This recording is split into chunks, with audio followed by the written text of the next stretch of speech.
Yeah. So the Theosophical Society was started in the 1800s, among many other fantastic things. And one of its greatest things that we do here, and I say we because I'm a Theosophical Society member, proudly. And one of the greatest things we do is a little guided meditation, which I love to guide meditation. So let's just take a moment to center yourself in your chair and come into the room. Come into the space where you're at right now. Maybe you do that with a deep breath. Just find your body. Bring your consciousness inside. And follow that consciousness and the breath down to your heart.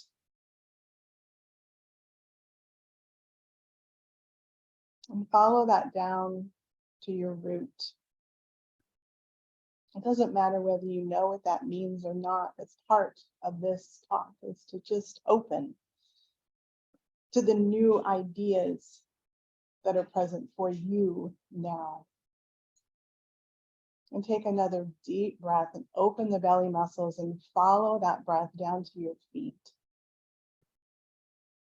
And just ground and center.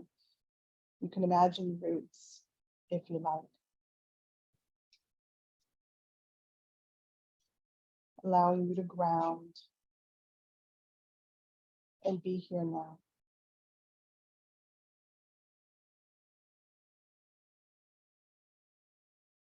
And the next breath, we breathe in through our hearts.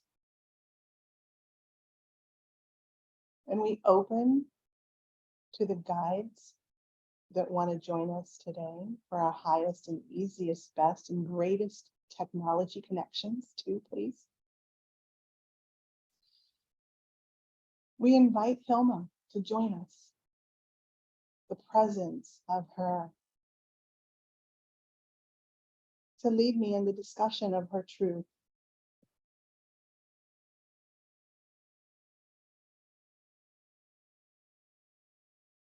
And we invite Emma Coons.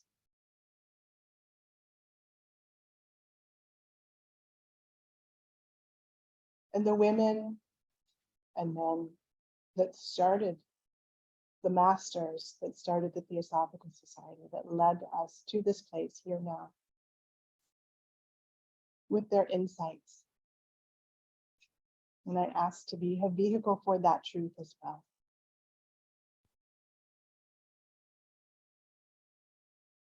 Good. Thank you. So, Hilma F. Klint. Hilma was born October 26, 1862. And for those of you that know astrology like I do, she was a Scorpio. This is her chart. This is the representation of her that I'm going to use today to hold space for her and to lead me in the discussion about her truth. Because truth was actually something that she battled with. But truth in the 1800s, early 1900s for women was something that they battled with because they were not seen or able to be seen. The conversation today is definitely from an esoteric art lens. I know that Hilma F. Klint came in, her soul incarnated in a time where she was not accepted in society. She was a woman. She was accepted, but not for the true person that she really was. And I honestly think that she was such a genius. The chart shows me that she was such a genius, she might not even be accepted in this, because she has great ideas about this moment now, possibly even the future of this future, which was then. So I hope to show you, I've definitely focused on collecting the research about her as an esoteric artist. The research I've done is showing her work, but also showing what she wanted to say in her work and the other energies around her that were important for her work. There's a few comments that just came through. I'm not sure if people can hear. Okay. Can you read the chat? Or no? Not in, let's see. Oh, let me look at the chat. I hope it is recorded because I cannot hear anything at 4:10. Totally silent, says Susan Brown. It is recording, so yes.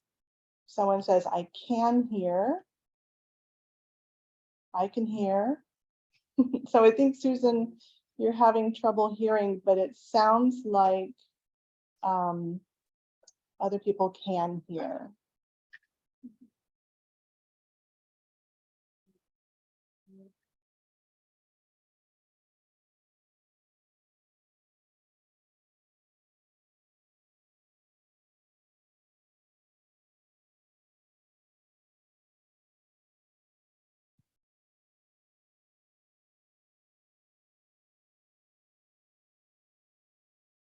Okay.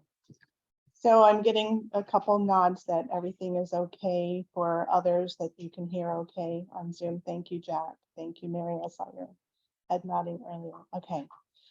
So the photograph that you were looking at, thanks to the Guggenheim Museum, this is her work installed in the New York City Guggenheim. And this was 2018, 2019.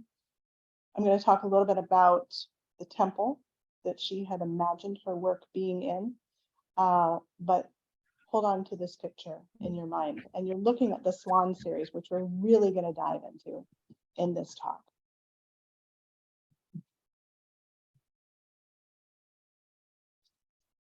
Another installation view of her work at the Guggenheim Museum. And this quote was from a guide that that came through in some channelings and automatic writings and mediumistic events that she did with the five de femme. And so she knew she had something to do in her lifetime. And so you can imagine with this, your mission is to open their eyes to a life that lasts for eternity. And then the struggle of being able to share what she's doing can be really challenging.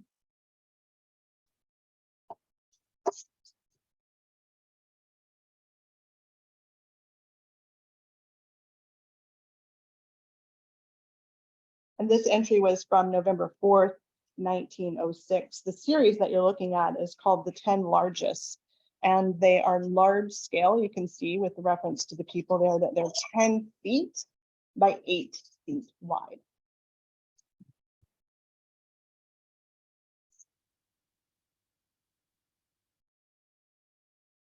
So this is a book that her grandfather had done. She is from a long line of cartographers and naval officers. Her father was a naval officer and also a mathematician. She learned a lot from him, actually. And I wanted to include this because, I mean, look at the lines and dots and circles that are represented of the world. Is this in some ways an abstract representation of the landscape of Sweden? So she was familiar with this type of representation and including it in life. Thank you. These are some photos that were included of Hilma, 1885 in the upper left. This is her at the Royal Academy, and she was classically trained in art. So even before she went to the academy, she took portrait painting classes from 1880 to 1881, and then accepted into the Royal Swedish Academy of Fine Arts in I don't have when that was, 1882 to 1887. And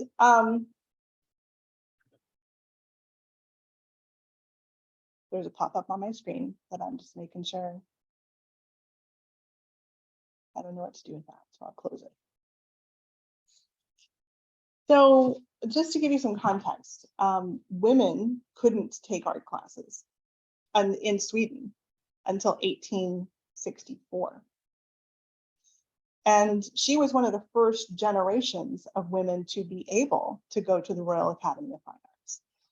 So already we have that pioneering spirit to do and to get through in new ways for what she's here to do. And she was quite, she was a soft, quiet leader. She was a founding board member of the Association of Swedish Women Artists from 1910 to 11, and served as the secretary of that organization. So she knew what she wanted to do, and she wanted to support others to do it. And I, you know, we don't often see the image in the lower left corner of her at a party from 1905. But I was building this PowerPoint and she asked me to include that in. I tried to exclude it and that just wasn't happening. We are in a lecture about Hilma af Klint. Oh, it's all about. It's all about Hilma af Klint. Okay, no influences or. So when she was 18, she was in a seance. And at that time, she tried to convince the soul of her 10-year-old sister, Hermina, to pass on. And she also, as a young adult, as a child, showed some inclination towards clairvoyance. She, it turns out that it ran in the family. So she just took on the lineage of that clairvoyance. And she was raised a Lutheran, but those natural clairvoyant experiences encouraged her to join the Spiritualist Literature Association. And she began participating in those, in what at that time was really popular, the seances. So the Spiritism movement in the 1800s, they did all kinds of different things, which we will talk about. This is a representation of her work that she showed and that she did at that time. So we have the upper left, Cress, from the 1890s. It's a watercolor on ink, just a small little piece of 5 by 7 or 5 by 5. And then the larger piece, the Summer Landscape to the right. Also, bottom left is an illustration from 1900 to 1901. She worked at a veterinary institute with her friend that she met at the Royal Academy, Anna Castle. And they did illustrations of horse procedures, procedures on horses. So I think what I'm trying to lay out is from the cartography to the work that was exhibited and shown that she was actually able to make money from, that we're looking at here.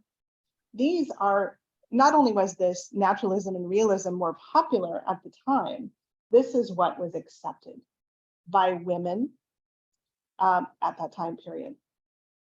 If you are to do art, you are to do this. But she did make money, and she also did portraits. Here we're looking at, so with she graduated with honors from the Swedish Academy of Fine Art. And with that, she received an honorary studio in the middle of Stockholm. I think it was known, the whole building was known as the Atelier. And in that, there were galleries and coffee shops, and it was a wonderful cultural environment for her to be exposed and to expose her work to others. So we all know Pioneer Square and, you know, in Seattle and the studios and the galleries, it was kind of that sort of environment. And bookstores.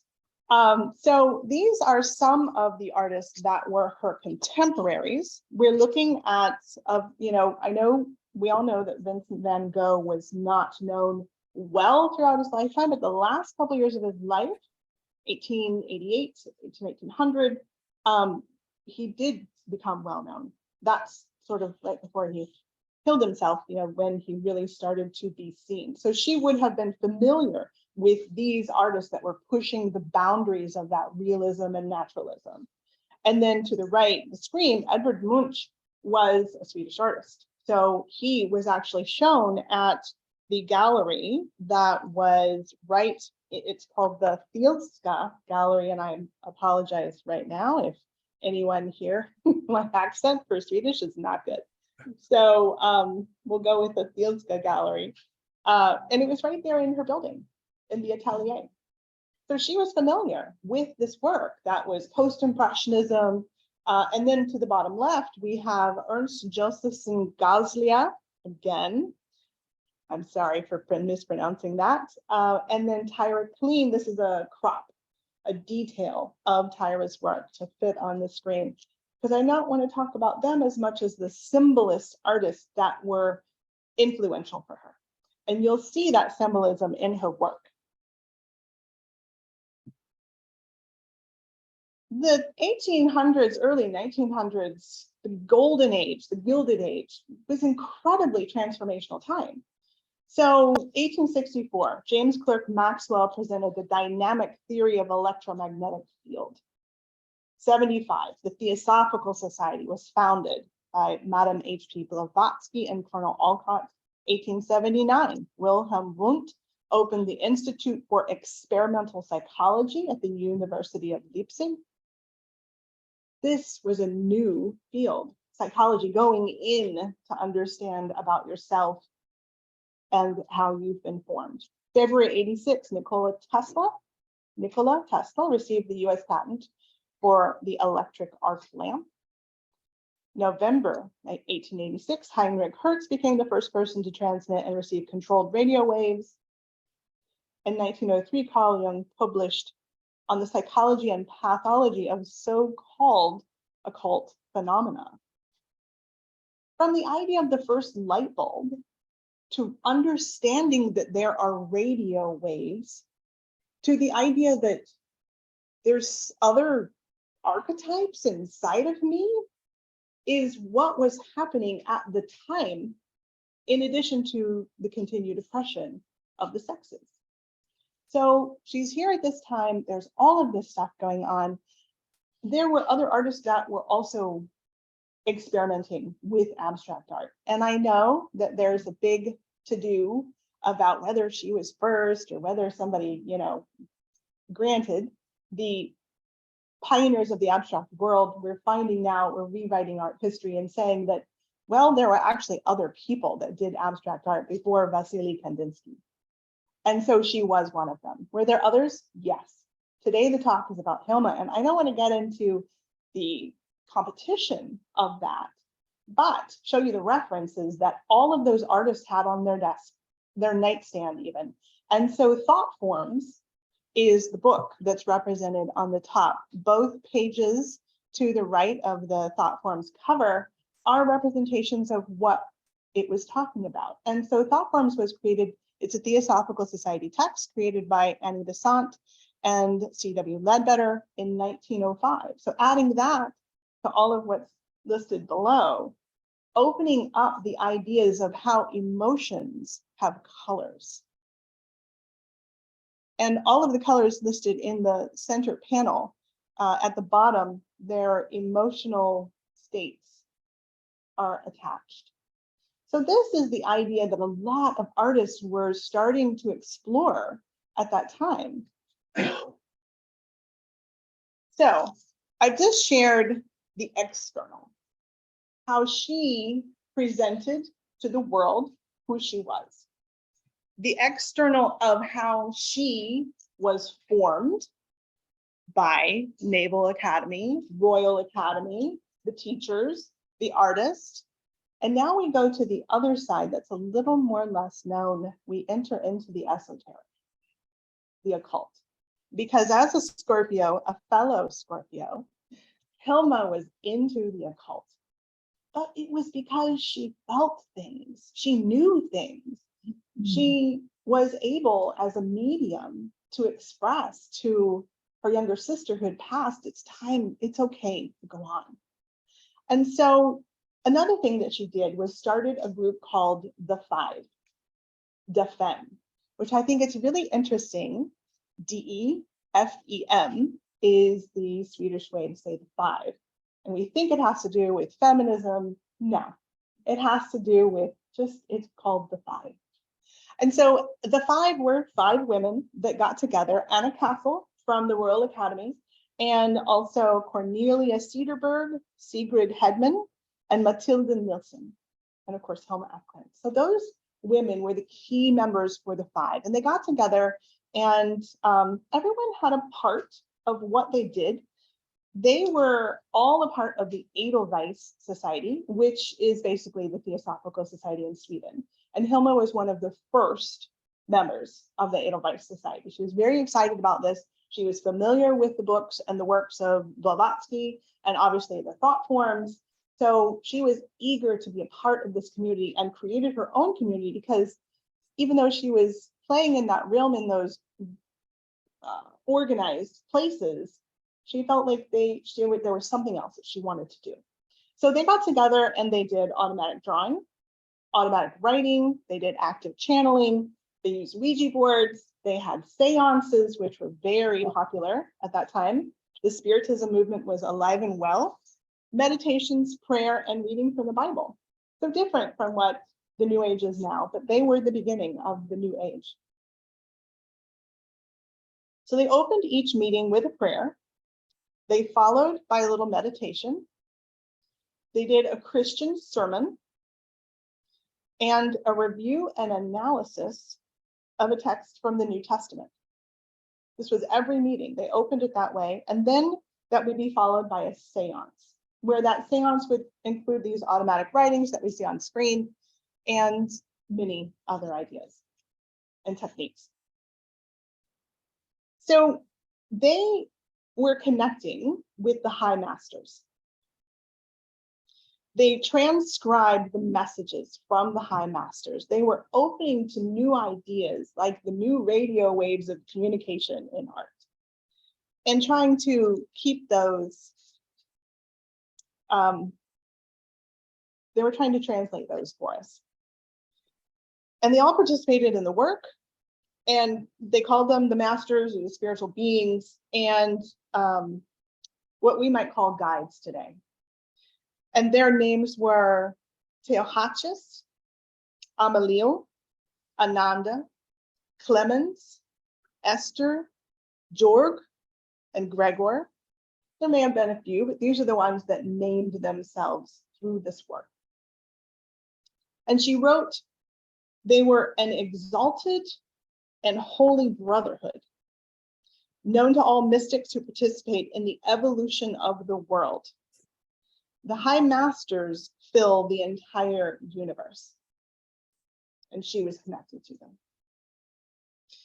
So by 1903, Hilma had become the group's chief medium. She had like I said, all of these drawings that we're looking at, they each participated in their own way.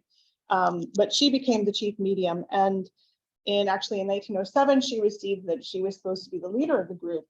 And the rest of the women were like, nah, I don't think so. So it kind of dissolved after that in 1908. But the work that they did during this time, between 1896 and 1908, exploring the spiritual realms in these different ways, really gave her many of the ideas and definitely the connection specifically to one high master, Amalio. Amalio was a very important being that came through and shared, you will commence a task that will bring great blessings on coming generations. And with that task that she absolutely said yes, I'm going to find her quote here, hopefully.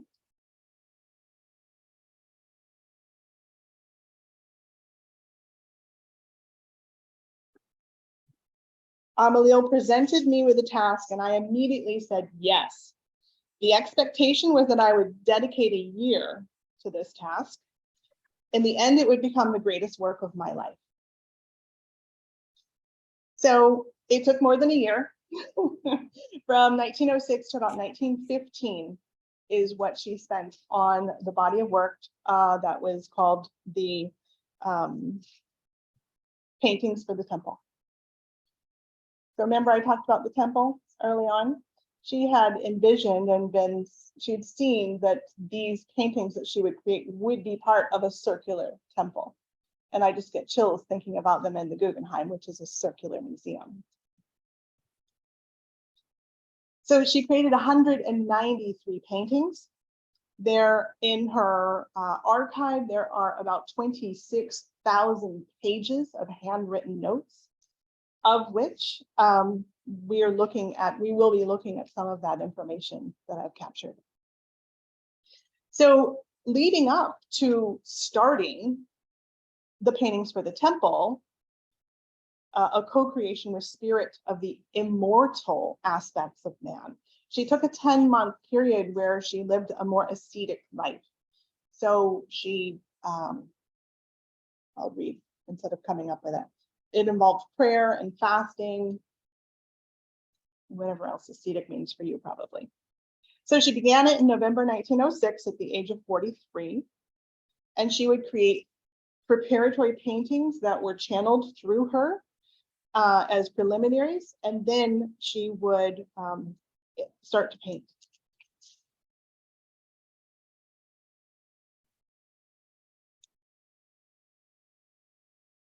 Every Scorpio is a disciple.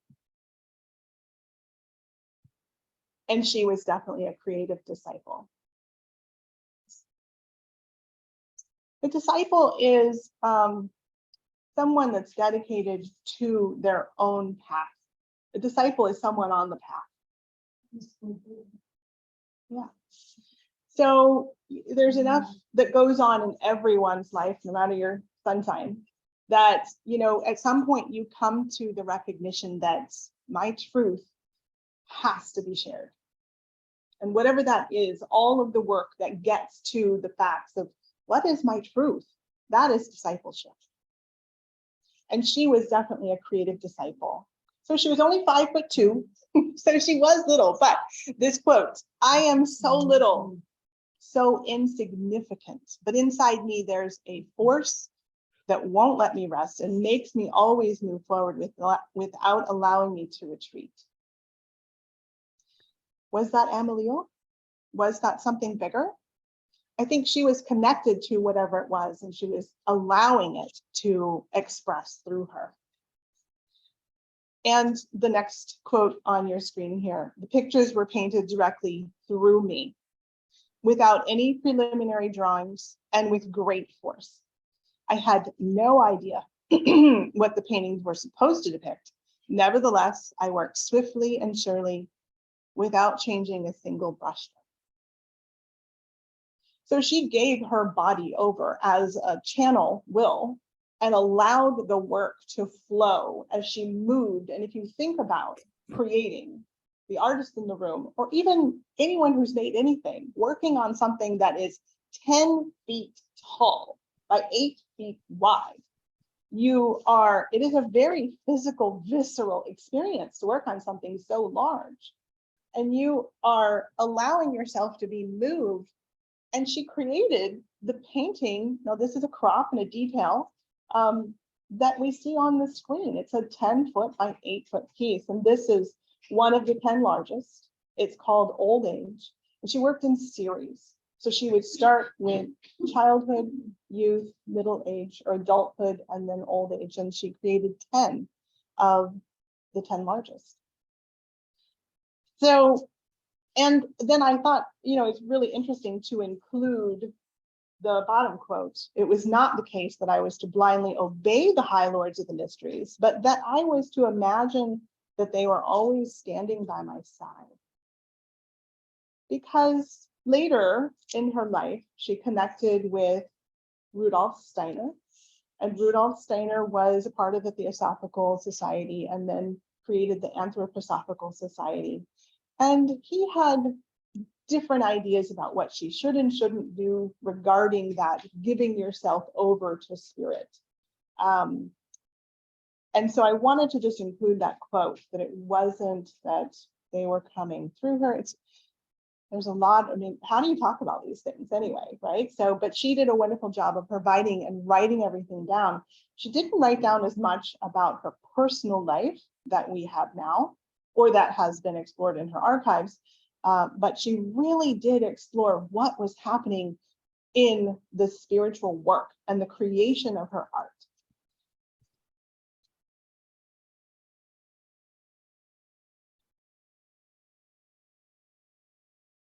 So in the work,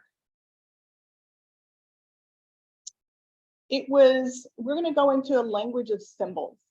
She has different letters. You can see both of these images that I've included on this slide they include words, or maybe words that she had. We don't understand them. So I've included what she put in her notebooks of what those things mean. Now, if we look at the very top one, H equals the high masters are the path. Whereas HOO or AH in capital letters means evolution's path, but 3 H's together are combined to being body, soul, and spirit. So there are some interpretations that even she makes to clarify based on different paintings. But what she's doing is trying to explain what abstract art is, her abstract art, her language. And every artist has to open to what their language is, even when and if they are connected to something, especially if they're connected to something that is coming through them. And a message she received in 1907, the purpose of these letters is to prepare the way for a language of symbols that has already existed forever, and that has now been given to humanity by the creative spirits. I think of sacred geometry, and you see a lot of sacred geometry in her work. How is that a representation of something else? What's the sacred part of the geometry? If everything is math, is everything sacred? I think it's the interpretation that you have personally about what is important to you, what is sacred to you. It is a language. The math is a language, art is a language. She tried to describe to us what this language is about. Now, before we go into the language, I wanted to say that she did exhibit her landscapes that I showed you in the very beginning. That was done professionally. It was, yes, we like your landscapes at that time. Show us more of those. She made money off those. She did portraits of people. Commissions, she made money in that way. She tried to get this work out there. And there's some debates. There's some conversation out there that says she was all secret. It's all secret. She never even wanted it to get out there, but she did show the 10 largest in London at the World Conference of Spiritual Science and its Practical Application in 1928. She even gave a talk. Which there aren't any records of what she said or what she talked about. I would love to be there in that moment. She also had attended Anthroposophical Society, something like this. She showed her work at something like this, and it just didn't catch on. And in 1928, Kandinsky created the book Spirituality, or on the spiritual in art, in what, 1910, 1911, and was already putting his work out there and known for that. So there was definitely an interest, a desire. I mean, like I said in the beginning, she was told that this was going to change the world. If you've been given a job that says, well, you're going to change the world with this, and then you couldn't do it, there's that Scorpio, I'm going to be a disciple of my truth no matter what they say. So there's that example of that discipleship. Mm-hmm. Was there ever a practical plan in some way people build the temple to put the work in? Let me ask that out at the end. Yeah. So she decided, after a couple conversations with Rudolf Steiner, who is the head of the Anthroposophical Society, and she went to Dornach frequently and visited and was a part of the Anthroposophical Society there, which is Theosophical Society in Europe, one of the many. And again, he didn't really agree that she should give herself over like she was, so that they could channel. He didn't really like the channeling part. He wanted it to be more of an intellectual understanding that she should consciously decide what she's doing. He was trying to suggest that she develop, and as the head of Anthroposophical Society, she had hoped that he would be able to support her in showing the work further and getting it out there, because while he did meet with her, she considered him a mentor, and he actually suggested that she not show her paintings for another 50 years. Because people didn't get it, and they didn't for some reason. They got other abstract artists, but she wasn't welcomed for whatever reason. So, so she continued, and that's the point that I want to go on, and I want to explore with you the symbols that she created in her work and that she absolutely documented in the materials and the notebooks that she went over and over and over before she passed at 82. Well, I just want to go back real quick. So capital U, spiritual world, capital W, matter. These are from her notebooks.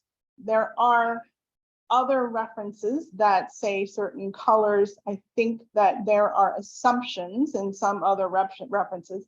And like I said, there's H can mean many different things based on if it's a capitalized or lowercase. And similarly, M can be, lowercase m can be to be born on the earth as a woman, or uppercase M and W next to it is the young man's nature, while WM capitalized is the maiden's nature. So she's trying to give us clues as to what she's talking about. And I think she's also trying to understand, what is this? This was completely new even to her. This was coming through her. And many channels, when they channel, they kind of, the spirit took over her and she painted. And she painted these letters. So she went back and tried to understand, and just as much for herself, understand what these things meant. This is a graphic of one of her notebooks. She was very tidy, very organized in the notebooks, at least. And here we have the circle with multiple iterations of circles. And what this says is it was done in September 3rd of 1919. And she did everything in series. So this is series 1, number 3. And Helanthus annus is at the top. That's followed by love is the greatest of all. And at the bottom, it reads, the strength not to forget God always comes from love. And to the right, we've got ongoing dictionary, really, a codex of what her symbols represent. The hook and eye is something that she uses quite frequently, and it stands for love here. There are other references that say it's male, female. The house, struggle for freedom. Man is the astral body. Mary, earth in the occult sense. A cross that has equal arms is the powers of the self. And the cross with a lower extended base is the astral forces. White water lilies, know thyself. So I just want to take a tangent here really quickly. It is she didn't talk a lot and she didn't make notes in her notebooks about her personal life very much. It was about the work. She was a disciple in that way. Maybe that's part of her asceticism. There are women that she had enduring relationships with. So again, another expression of the culture that was she never had any children. She probably was queer. We don't know for sure, but she had these wonderful enduring relationships with women. So if you're making work and spending all that time and doing it at 10 feet by 8 feet, and you're making representations of man and woman, or hook and eye that some people have called male and female or man and woman, she wasn't talking about sex. She was talking about the energy of the masculine and the energy of the feminine. So I just really felt compelled to share these, what are from her notebooks that I could find, and give a reinterpretation of some of the really important symbols in her work, so that we can better understand what she was trying to convey, as she was trying to better understand what source was giving her to change the world with. Here is another graphic. I really like this one because I think of the six-pointed star as, we think of the Merkaba, or it's the Star of David. There's so many interpretations for the six-pointed star, but for her, it's so small at the bottom. It's a, sorry, Oh, good. it goes with plants. Both, Great. Thank you. Oh, I think it's viburnum opulus is The text right above is Viburnum opulus. and then Potentilla, I don't know, I'm guessing. But Yeah. another one was the sunflower on the last page. Excuse me, just a word from Zoomland. Yeah, When you can't people hear that, ask- can you? When people ask questions, we can't hear the question. So when you answer, could you repeat what's been asked? Yes, thank you, Bill. Thanks. So there was someone reading the screen for us and giving a little bit more information. And so what we have at the top is Potentilla. Can't read it. Tormentilla, Potentilla, Tormentilla.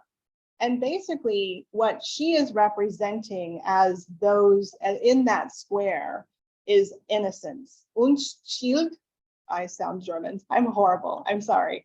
However you'd pronounce that in Swedish. Unschild. So she sees that top one as innocence. And the bottom one is Viburnum opulus. And then the right line is direction lines. That's how that translates. And then she writes disobedience. So whatever we think it means is actually different than what she is interpreting us for it to mean. And she left these wonderful notebooks that tell us what she was trying to say, or maybe it was just the exploration. So I love that innocence and disobedience. And here we have again the concentric circles with some X's. So this was done in 1920, May 21st, 1920. If there are 4 X's, so the very outer circle has 4 X's in it. And into this field enters he who desires truth. The next realm of circles has 3 X's. Into this field enters he who believes in truth. Going further inside, 2 X's. Into this field enters he who follows truth. In the very center circle with an X. Into this field enters he who forgets everything because of truth.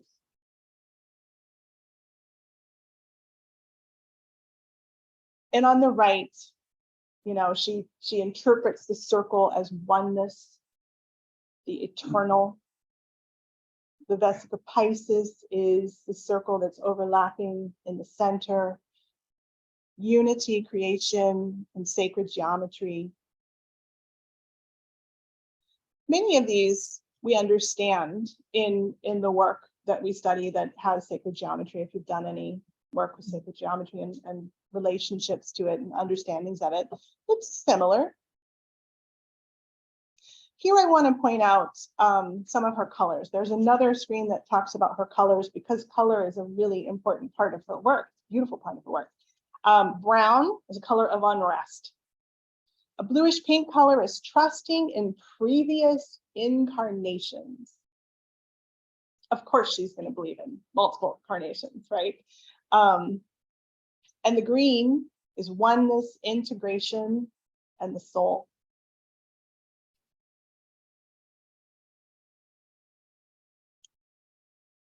On the previous page, yellow, let's go back to it because it's important. Yellow, the glorious color of light, the wellspring of knowledge, faithfulness, the spiritual ascetic. Yellow, this is really important because in many references, blue and yellow are referenced as something completely different. And I'm not going to confuse you about that today. I want to go with what she referenced. And then blue, as per her notebooks, the color of strong and true nature, faithfulness in mediumistic work as well. Orange is symbol of the holy, and white is the holiest of all colors.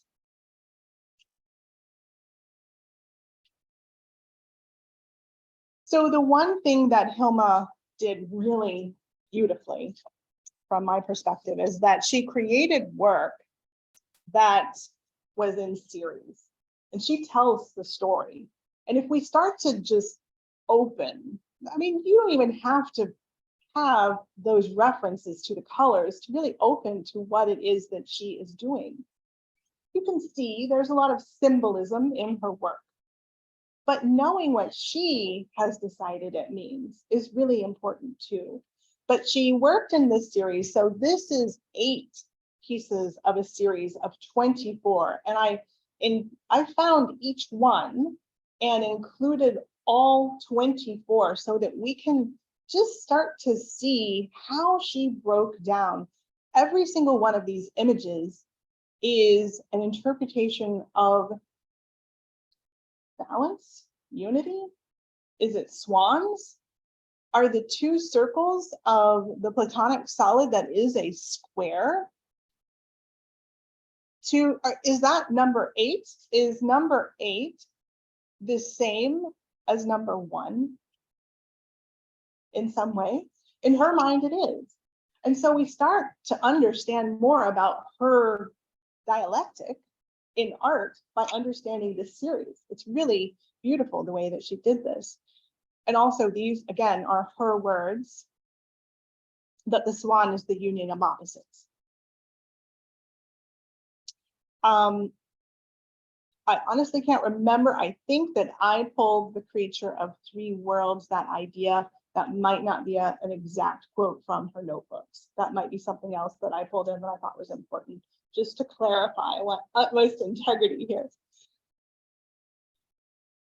So we see this unity of ideas, the black and the white, the touching of the beaks, that then get distorted because they are, I mean, there's the black winged, or maybe they both have blood on them. Yeah, on the left side of the swans, there's blood that is dripping from one to the other as they engage in maybe a less unified way, more unified, less harmonic, I don't know. And then the third one really entwines them, but it's still, and did she also consider in this work, 1 being the simplest, 2, the duality? How do you have a second piece that's about duality, that's about duality? So there's so much complexity to these. But then she gets to number 8, which is just these 2 concentric, again, the circles that are also the Platonic solid of the square. in the opposite colors. So moving on, it further goes from 9 to 16. And it's 9 is the upper left, 10, 11, 12, 13, 14, 15, and 16. So we can start to understand better her dialogue and the way that she's simplifying things. Is number 9 the 2 swans? Just think about the union that she is working with here, that she's trying to understand from her heart, from her soul, that is being channeled from Amaliel, the High Master, through her. She did not have references to these prior to, these are, so the Swan series are about, I believe they're 6 by 6 feet. So not the 10 by 8, still pretty big. And she is creating this work without knowing exactly what she's doing. And it's towards the end of the series. So it's 1915.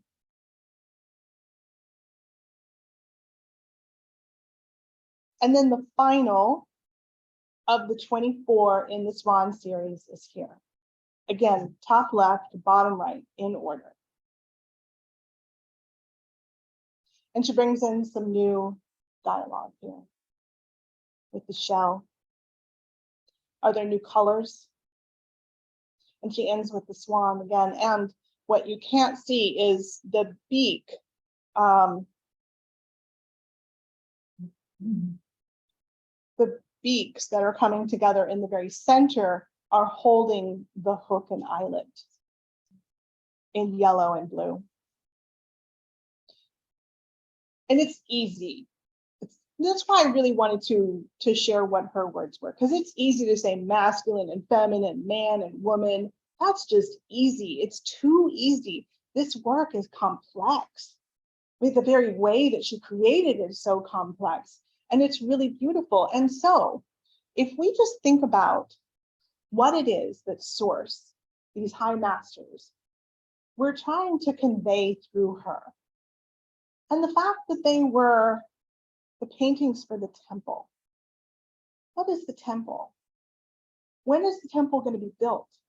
And there were no other people that worked on a temple with her per se that we know of, but she did have clear understanding, and she did a diagram of what a temple, what the temple should look like. And she actually has text that says it should be a circular space.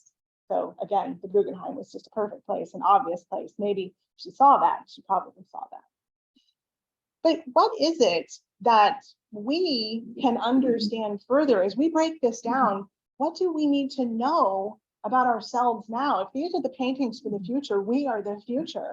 Do we understand these in the way that Amaliel and the High Masters and even Hilma at Klint really wanted us to? I don't think we do. I think that you have to break out of everything that I just told you and feel them. I have not been able to see any of her work in person, and it's killing me. So, but I've heard that in the shows, there are people that go and they just start crying. And it's an overwhelming understanding. And what is that? And I've talked to so many people, and I've found online that so many women in particular, and maybe I just haven't heard the men say it yet, but they really feel that her story is their story. What is that connection that you're feeling when you see this work and you start to understand something else? Maybe the stories that she's telling here are really a map of how we can be better. We can be the future that she imagined, that the High Masters envisioned we could be. Or maybe we are the future. We're the past for the future that will understand them even more. So here's some direction that she wrote, that she received. When you are to interpret the color, hearing, and seeing tones, try to tune your mind into harmony and pray. And in the box, there is the prayer that she would do. O thou, give me the picture of inner clarity. Teach me to listen and receive in humility the glorious message that thee in thy dignity deign to send the children of the earth. She further goes on to explain that Amalil draws a sketch. So he channels through her to draw a sketch, which she then paints. And the goal is to represent a seed from which evolution develops under rain and tempest, lightning and storm, and then heavy gray clouds are coming from above. She's a poet too. So this picture that I'm presenting here is one of the largest, or I'm sorry, this is an altarpiece. It's titled The Altarpiece, 1915. And this was it installed in Sao Paulo, Brazil in 2018.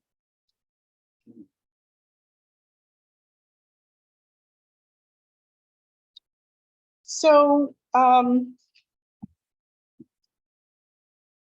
we are an hour in, and I was going to do a little guided journey with you to allow us to look at this and see if we can just open to the new ideas that are here for us. Another artist that I'm in love with is Minor White. He is a photographer, so completely different from Hilma Klint, but he was also a teacher. And he had a way of teaching that was allowing us to see. And it's really about giving the piece space, giving yourself time to open to what is really in front of you. And I think of a good example. I may be dating myself, but does anybody remember the magic eye illustrations? Do you remember those that you look at something and you can't, it's like all geometric shapes or something, and you look at it long enough and all of a sudden, oh, this image pops up. That's kind of what needs to happen when you really see something. And the artists in the room understand what I'm talking about when I say give it space and give it time. You have to meditate, if we can put it simply, on the work. Allow yourself to breathe and enter into the space of your own truth.